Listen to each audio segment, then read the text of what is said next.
Hi, Miss Erica here, Family Tree in the pre-K classroom. So I'm looking at books and pictures that help build language and reasoning. Again, this is my very first day in the classroom, so this classroom is not set up at a 5-star, so I just want to make sure that I'm clear about that. But let's take a look here and let's talk about what we're looking at. So the bookshelf looks nice, it's neat, it's organized. Let's take a look and see what we have here. So we have books. We don't know what kind of books are in each of these. So if we take out a bin, we have a ripped book, and we have a math book, and a social studies book, and a bee book, and a horse book, and then a book about a bad kitty. So what we need to do is we want to make sure that our books have a variety of interests, which there's certainly a variety of interests, and that they're categorized. And they need to be categorized in the areas of nature and science. So it looks like if they went through this, this probably could have been their nature and science. It's mixed in with other things. But a label here, it says nature and science with a photo that shows a picture of nature or science for our children who can't read. So we can put that in there. So nature and science would be one area. People would be another category. So you'd want to have a cubby for people books. Factual books, which would be books about real people, real things that happen, not fantasy. Abilities, so they want to look and have books about different abilities and different types of people. So you would need to have that. Race and culture. So they are looking for a lot of different types of people that you would encounter in everyday life, because this is where children have the opportunities to learn about other people. And most times preschool is the first opportunity outside of their family to have long periods of time with many different people from many different cultures, which is a wonderful opportunity, especially at a center like ours that is very diverse. And then you need to have a bin for animals. So you can have other additional bins, but you have to have nature and science, people, factual, abilities, race and culture, and animals. So you need to have that. So if Bright Stars were to come, they would look and they would be like, oh, nothing's separated, and I couldn't really determine, and it's not their job really to determine, okay, how many of these or that do you have?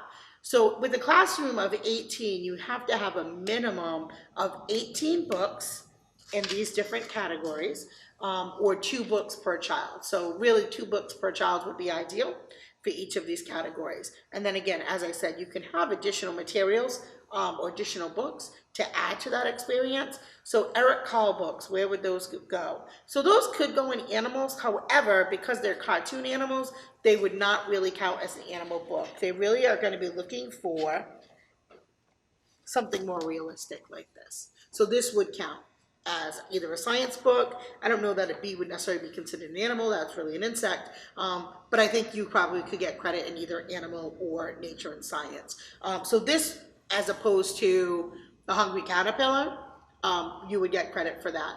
The Hungry Caterpillar you would not in an animal category, maybe in a fantasy category, but not in the animal category. So it's really important when you're separating your books that you understand that. And I know that's kind of like a little minutia thing, but it makes a difference from rating a 5 to a 6 or a 7. So you want to make sure you have enough books in each of those different categories.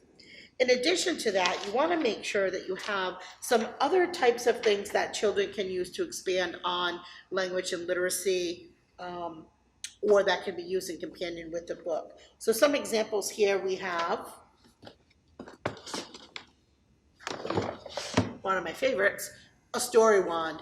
So if you're not really creative and asking children questions while reading stories, story wands are really nice. So this says, like, where is the setting? Well, if you're 3 years old, you might not even know what a setting is. So this will give you an opportunity to explain to children the setting is the place where the story takes place. So if we're talking about a fish, where would the story take place? In the desert or in the ocean, right? So everybody's gonna say the ocean, right? So this is a easy way to ask questions when children are reading, when teachers are reading stories to children. Don't wait till the end to ask these questions. One way that could be fun and interactive is during the story, if you read a couple pages, you can have a student come up, pull out a story wand, and ask a question. What is this story about? What do we know about the story so far? So this is a way to keep kids engaged in reading, both in small group, large group, and circle time. So that's one way you can add. Another way you can add is use of flannel pieces. So let me see. So here you have a background, and you can have the children put pieces on and tell you a story.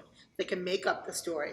If you want to make it even a bigger expansion, you can have the child do that, and then you can use a journal, and you can have them draw a picture of what they made, and then the teacher can write on the bottom a little bit of the story for them.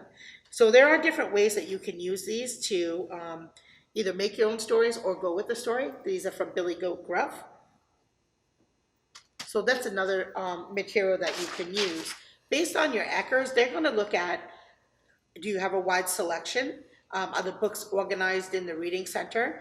Do the books' language, materials, and activities, are they appropriate for the children in the group? So maybe the Not So Perfect Picnic, look at all the words on that page.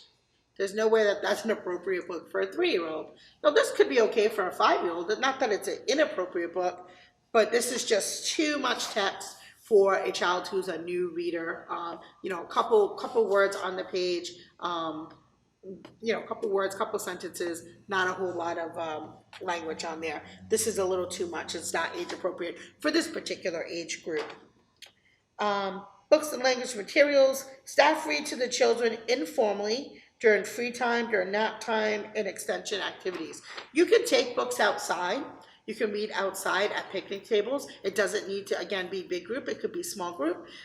You can take something that you're working on a unit outside, especially with spring coming up, and I'm sure you'll see some bees outside. Maybe we could take the bee book outside. Maybe we could take some magnifying glasses outside, some different things that we can maybe see what kind of bugs we can find outside. We don't hurt the bugs. Bugs are our friend. So those are things that will help you on the rating scale at a higher level. Books and language materials are rotated to maintain interest. So what that means is if you have another classroom, which we're lucky enough to, and then we also have another center across the street, so that the children don't have the same books all the time, we can rotate the materials. So again, find a classroom that's similar to yours at the same age group, and you can rotate stories out to keep things fresh. You also can go to the library and take out some books there and, you know, maybe showcase library books, different ones.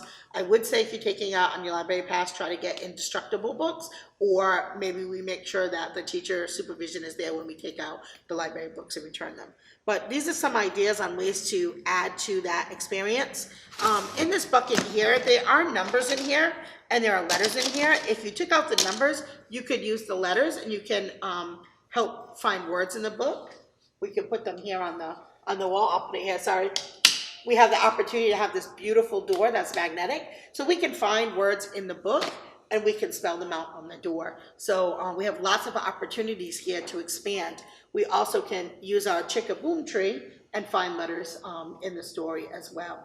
Again, keep it age appropriate. So if you have a child that's interested in letters or an early reader, or you can even just have them find the letters in their name. So these are all things that will help with language and literacy and print knowledge. So hopefully you find that helpful. You don't want to just have books. You want to have some materials that will support learning around language and literacy.